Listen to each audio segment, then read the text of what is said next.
Eh bien, bonjour à tous, ça fait plaisir d'être ici devant vous et je vous invite à ouvrir la parole de Dieu et de trouver le livre de Daniel, Daniel chapitre 2. Donc si je parle de Daniel, il y a quelqu'un ici qui s'appelle Daniel, mais je ne le vise pas, je vise tout le monde, y compris moi-même.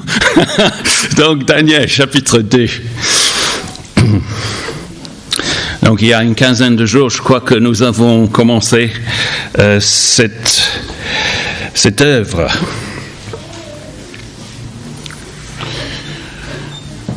Je vous rappelle que j'ai besoin d'une Bible nouvelle parce que, en fait, ma Bible est en état de désintégration au fur et à mesure que ma vie se construit autour d'elle. Donc j'ai besoin d'une autre Bible pour...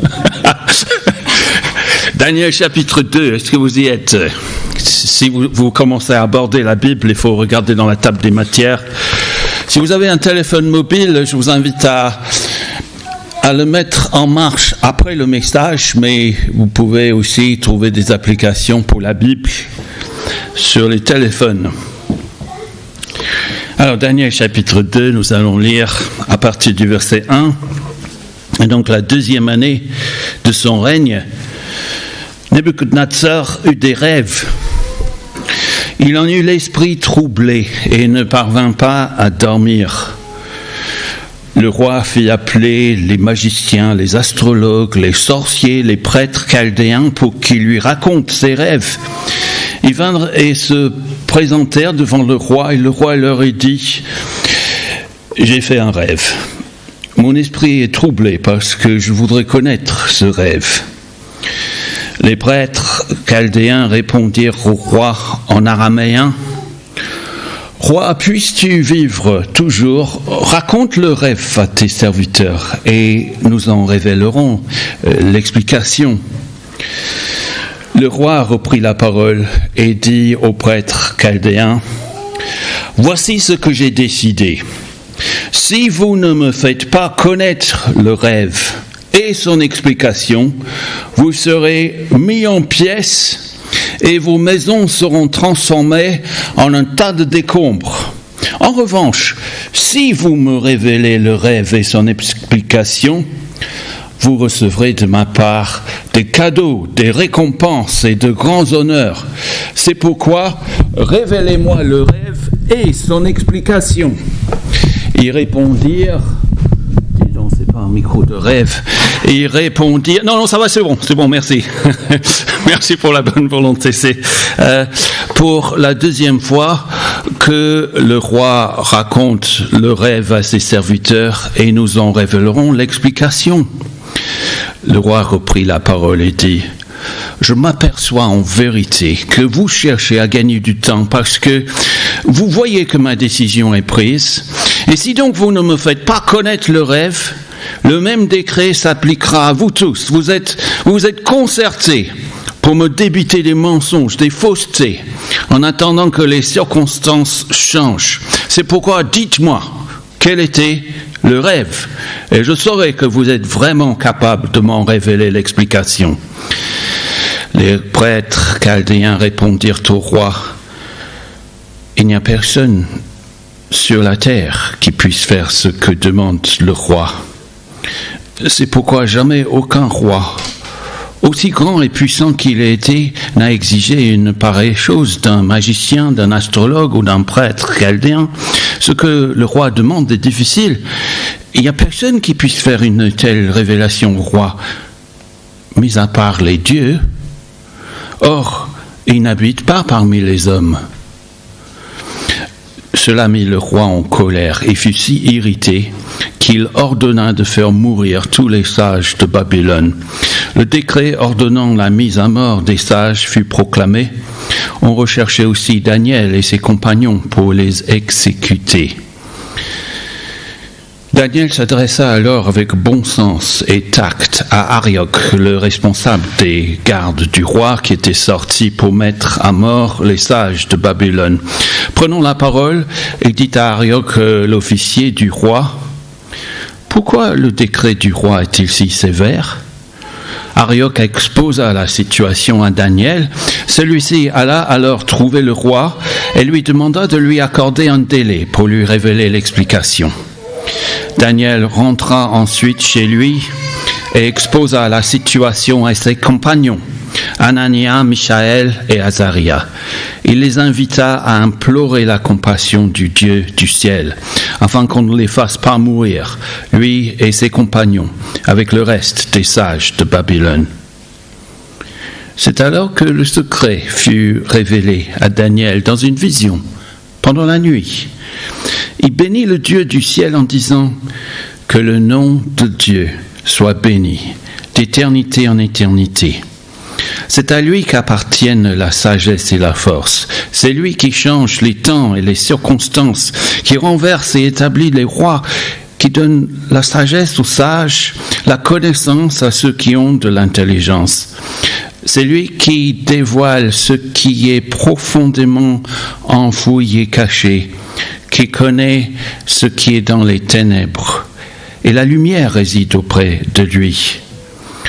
Dieu de mes ancêtres, je te dis toute ma reconnaissance et ma louange, parce que tu m'as donné la sagesse et la force, et parce que tu m'as fait connaître ce que nous t'avons demandé, parce que tu nous as fait connaître ce qui concerne le roi.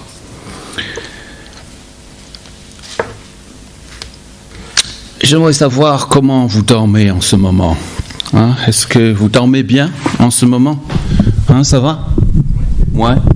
Parce que, en fait, j'ai lu qu'il y a un Français sur 3 qui dort mal, selon un professeur responsable de la clinique du sommeil à Bordeaux. Donc, il a dit que la crise du Covid-19, c'est le professeur qui a mis en place l'application Canopé. Okay. Mais d'après lui, donc, cette crise du Covid a créé un stress général. Et plusieurs raisons, selon lui, expliquent ce stress. Il y a le climat général, l'ambiance, si vous voulez, mais aussi le fait que nous ayons été confinés, je le cite, ce qui nous a fait perdre nos rythmes sociaux.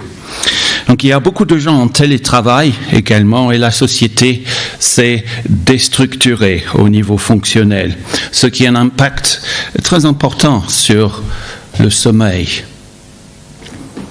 Donc je cite un article de presse que j'ai trouvé, mais on a la même ambiance à Babylone, derrière la prospérité. À Babylone, derrière les gratte-ciel, derrière les enseignes lumineuses, derrière les progrès scientifiques, Babylone vit dans la crainte.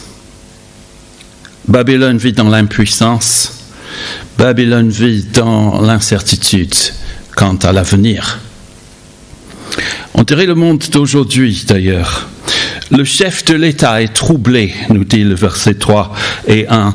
Mon esprit est troublé, dit-il.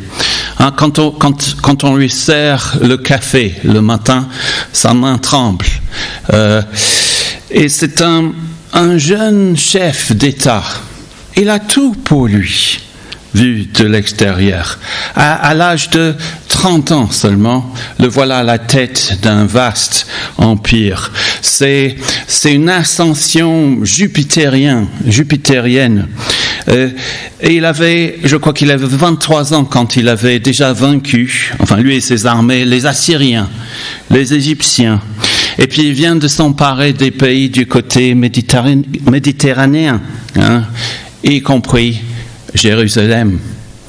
Et donc il a confiné un tas de gens chez lui en exil, y compris Daniel et ses amis. Alors, on peut se poser la question, pourquoi l'état d'esprit, pourquoi ce jeune roi des rois, le roi des rois, pourquoi a-t-il l'esprit troublé à 30 ans? Eh bien, en dehors de la Bible, on a des preuves que Nabuchodonosor est un jeune homme très religieux. Et à Londres, à l'équivalent de la Bibliothèque nationale, on voit, il y a une prière, une inscription d'une prière qu'il avait faite à la veille de son couronnement. Donc moi j'ai traduit sa prière depuis l'araméen via l'anglais en français. Je l'ai résumé un peu. Et voici ce qu'il dit dans sa prière. D'ailleurs, ces passages, à partir de Daniel 2, il parle en araméen, pour montrer que la Bible, c'est un message pour le monde entier, y compris nous. Et donc, voici la prière de ce roi pieux. Il dit, « Ô Éternel », c'est la veille de son couronnement, « Ô Éternel, roi de tout ce qui existe, dirige ton roi sur le droit chemin. Je suis ton prince et une création de ta main. Tu m'as créé, tu m'as confié la tâche de régner sur toutes choses. Selon ta miséricorde, ô Seigneur, fais-moi aimer ton règne exalté. Que la crainte de ta divinité remplisse mon cœur. Accorde-moi ce qui te semble bon, puisque tu m'as créé. » Une prière, j'ose dire, super. Hein? Et il faut se mettre dans la culture, il ne faut pas y aller avec nos préjugés du XXIe siècle. On a un homme, Nabuchodonosor, qui est nommé après le dieu de sagesse à Babylone, Nabu. Et cet homme très religieux, élevé dans une culture dans sa culture, on pense que les rêves et les visions sont une manière pour un dieu ou des dieux de casser les murs de ce monde physique pour communiquer l'avenir. À l'avenir, j'aimerais bien avoir un super pied de micro, ce serait vraiment le pied.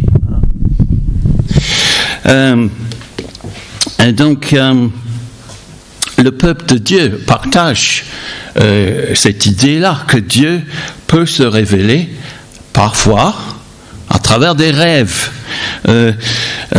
Pensez à Jacob, par exemple. Il s'endort, pas à l'autel, mais son autel, c'est une pierre qui va... Enfin, il s'endort, et puis il voit une échelle qui monte jusqu'au... Et Dieu, et les anges qui... Et puis il y a Joseph, un peu plus tard, en Égypte, qui interprète les rêves auprès du roi. Genèse 28 et Genèse 41. Ça faisait partie du monde à cette époque-là. Bon, depuis le 19e siècle, on a Freud, on a Jung, l'interprétation des rêves. Excusez-moi pour ces choses savantes, mais c'est juste pour vous dire que aujourd'hui, donc, les rêves pour les psychologues, ça peut être l'expression d'une tourmente intérieure. Donc, on peut s'y intéresser. Donc, tout ça pour dire que l'on peut comprendre le contexte de ce roi, le trouble de Nabuchodonosor. Est-ce que son Dieu l'avertit d'une catastrophe à venir? Qu'est-ce qu'il y a? Il gère le monde et il tremble. Et voici ce roi qui porte le nom du Dieu de la sagesse, mais qui vit dans l'ignorance, dans les ténèbres quant à l'avenir. Et pour diriger, il a besoin de sagesse, il a besoin de conseillers. Comme aujourd'hui, qu'est-ce qu'il va faire? Et c'est un petit temps pour réfléchir, qu'est-ce qu'on va faire pour la suite? Eh bien, ce que l'on a lu, si on ne comprend pas le contexte à Babylone, ça paraît excessif, son comportement. Mais si on comprend sa culture, son caractère un peu, on peut saisir pourquoi les sages, l'élite de son royaume soit amenée à non seulement raconter le rêve, mais à l'interpréter sous peine de mort. C'est une question de vie ou de mort, mais avec des honneurs, des promotions, s'ils réussissent. Je corrige une impression erronée de beaucoup de chrétiens. J'ai vu que beaucoup affirment que le roi oublie son rêve. Comme nous, on se réveille, j'ai rêvé un truc, c'était bizarre, et qu'il a oublié. Et ça, c'est basé sur une mauvaise traduction de la première partie du verset 5. C'est pas ce que pensent les sages du roi, parce qu'ils insistent. Ils insistent que le roi, avec tact, qu'il raconte son rêve. Et pourquoi a-t-il besoin et du rêve et de son interprétation? Eh bien, le verset 9 nous dit, c'est lui qui dit au verset 9, « Vous vous êtes concertés pour me débiter des mensonges, des faussetés, en attendant que les circonstances changent. C'est pourquoi dites-moi quel était le rêve, et je saurai que vous êtes vraiment capable de m'en révéler l'explication.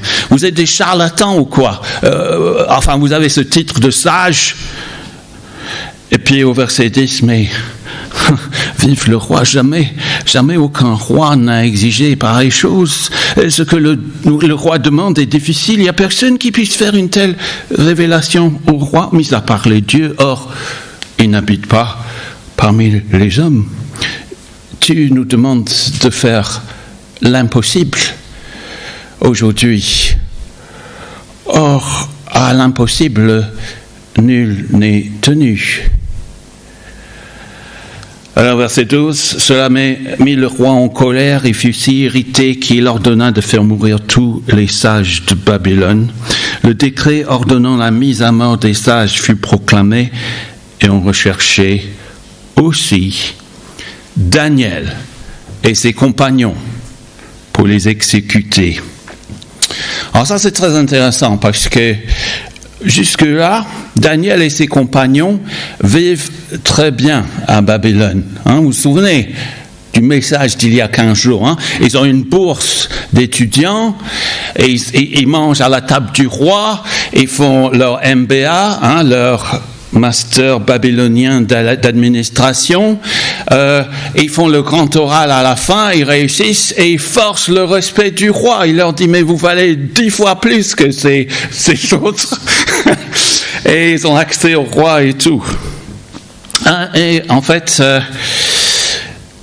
ça va très bien la vie à Babylone, dans cette culture nouvelle.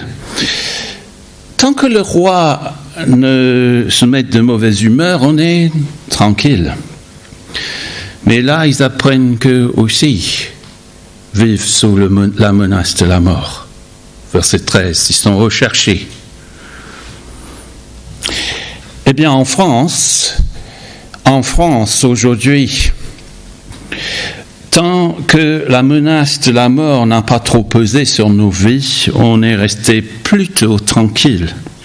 On a eu la grippe espagnole en 1918, on a eu nos 2 guerres mondiales, mais on a connu des années glorieuses après la Seconde Guerre mondiale, avec des hauts et des bas, certes, des crises pétrolières et tout ça, des attentats, mais aujourd'hui, notre sécurité est drôlement fragile et fragilisée. Alors comment vivre dans l'ombre de la mort ? C'est ça la question de ce passage. Comment vivre quand on pourrait choper la mort à tout moment ?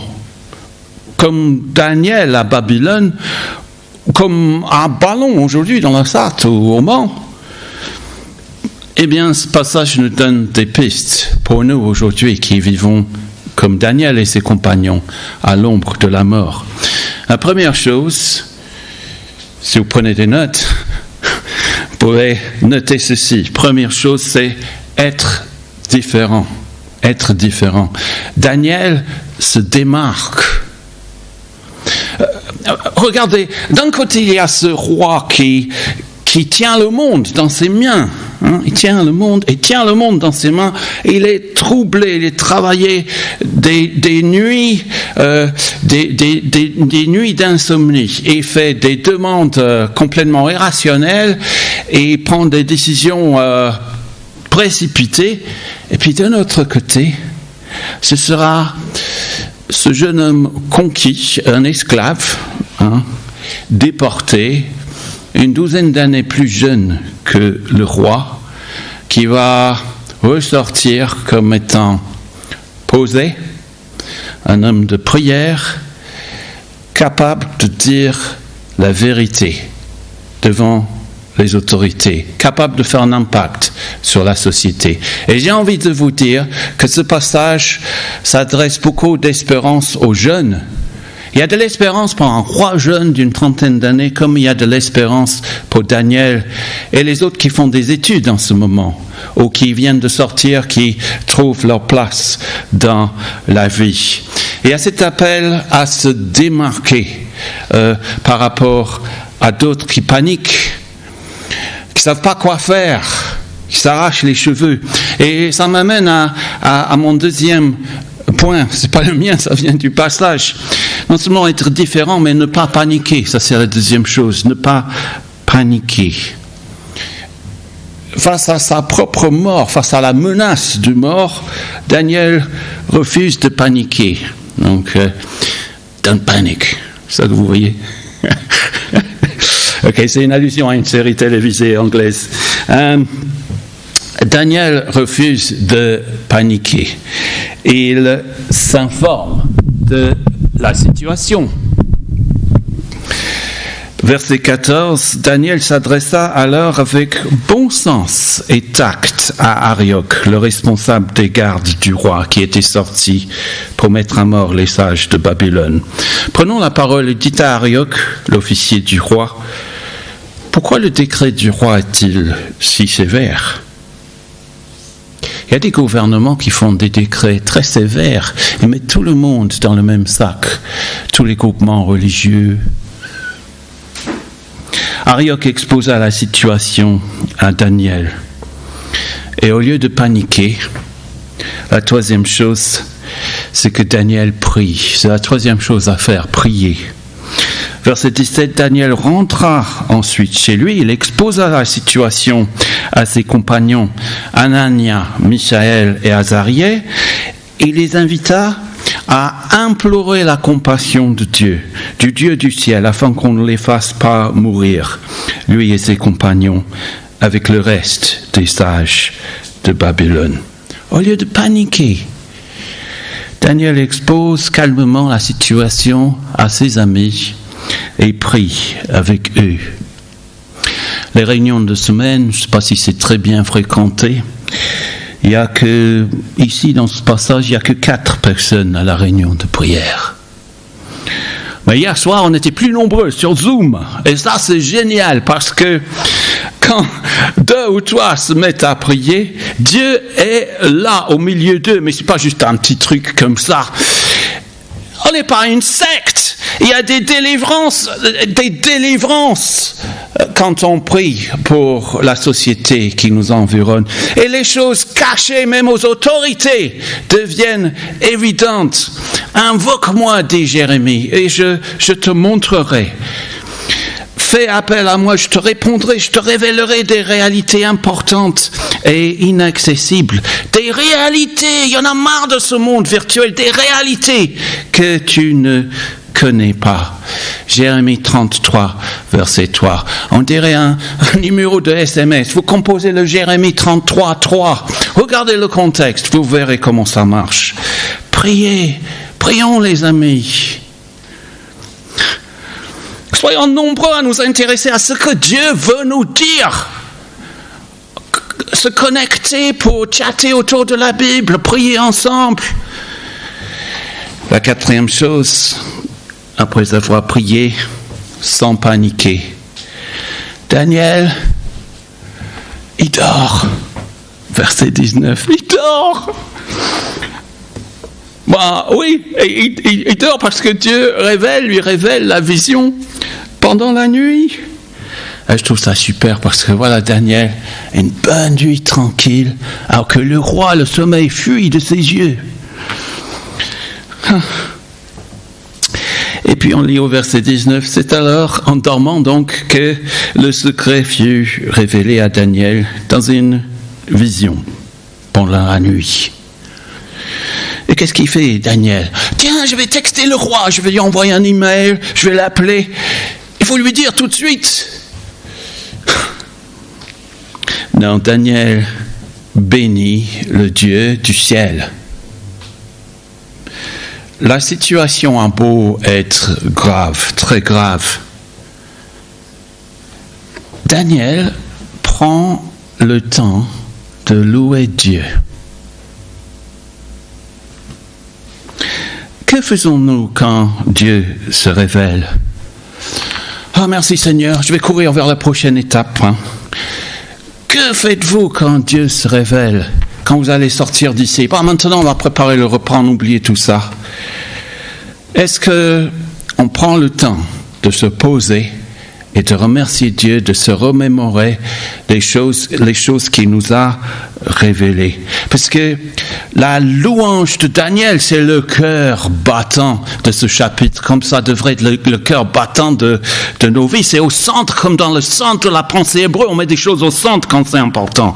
C'est au centre de ce chapitre, c'est encore plus important que le rêve du roi et que son interprétation. Alors, il y en a aujourd'hui, on est obsédé par des visions, des rêves.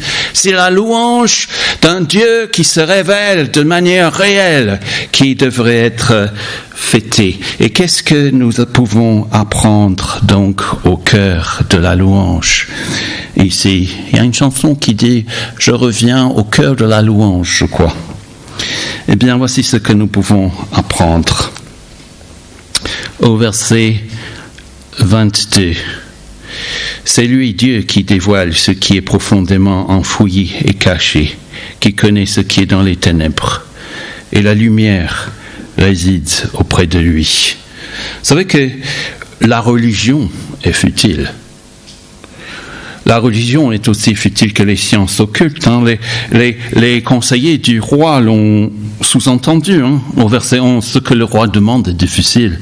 Il n'y a personne qui puisse faire une telle révélation au roi, mis à part les dieux. Or, il n'habite pas parmi les hommes. Ce qui est sous-entendu ici, c'est annoncer des prières, allumer un cierge, invoquer la Vierge, s'appuyer sur les piliers de la tradition. C'est futile. Il faut entrer en relation avec la réalité, avec l'Éternel, le Dieu véritable. Il règne, nous dit le verset 20, depuis toujours et à jamais. La sagesse et la puissance lui appartiennent. Mais s'il règne depuis toujours et à jamais, c'est lui, le maître des horloges. Et puis au verset 21, c'est lui qui change les temps et les circonstances. Qui aurait dit, il y a un an, que partout en France et dans les salles, on verrait des gens masqués, dans le monde entier. C'est lui qui fait alterner les temps et les moments. Même si le monde entier a basculé vers le masque et l'ombre de la mort. Aujourd'hui, à l'Occident, on fait moins confiance à l'astrologie, à la magie. On dit que c'est naïf, des rêves. Et depuis la Révolution française, on dit c'est la connaissance qui compte. Nous sommes les enfants du siècle des Lumières, n'est-ce pas? C'est nous-mêmes les gens éclairés. Et nous apprenons que la science a la réponse à tout. C'est ça qu'on nous apprend. La raison. La déesse raison, c'est très naïf. D'ailleurs, il y a des penseurs de non-chrétiens qui ont exposé la futilité de la déesse raison. Ça ne tient pas debout. Donc en France aujourd'hui, avec cette connaissance de la science, on a autant, sinon plus, de conseillers qu'à Babylone.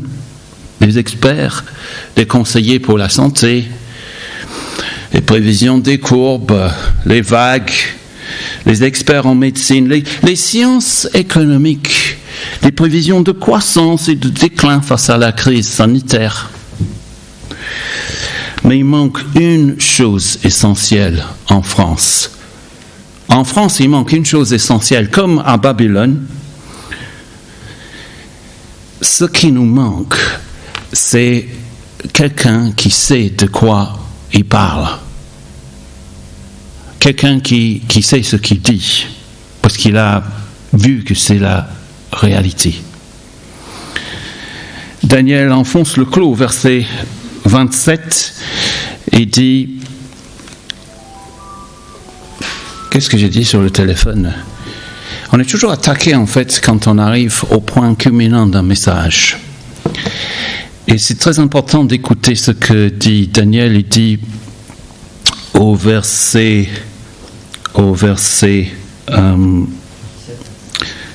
Tu peux le lire, s'il te plaît? Daniel s'adressa au roi et lui dit: le secret que Sa Majesté demande, aucun sage, aucun magicien, aucun mage, aucun enchanteur n'est capable de lui faire connaître. Mais il y a dans le ciel un Dieu qui révèle les secrets. On va arrêter là. Il y a dans le ciel un Dieu qui révèle des secrets. Donc, d'après ce chapitre, la vie elle-même est une voie sans issue. Je peux avoir toutes les sciences, toutes les connaissances, mais c'est une voie sans issue. Je peux avoir toutes les lumières, mais si je ne connais pas ce Dieu qui révèle l'avenir, la vie personnelle, sociétale, c'est futile. Et ce chapitre donne un signal très fort à un peuple confiné d'ailleurs, non pas à cause d'une crise, mais à cause de leur exil.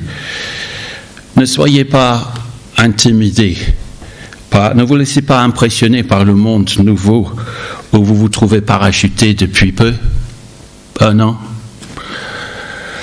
Ce monde où il faudra tout réinventer, où on doit pour l'instant naviguer à vue.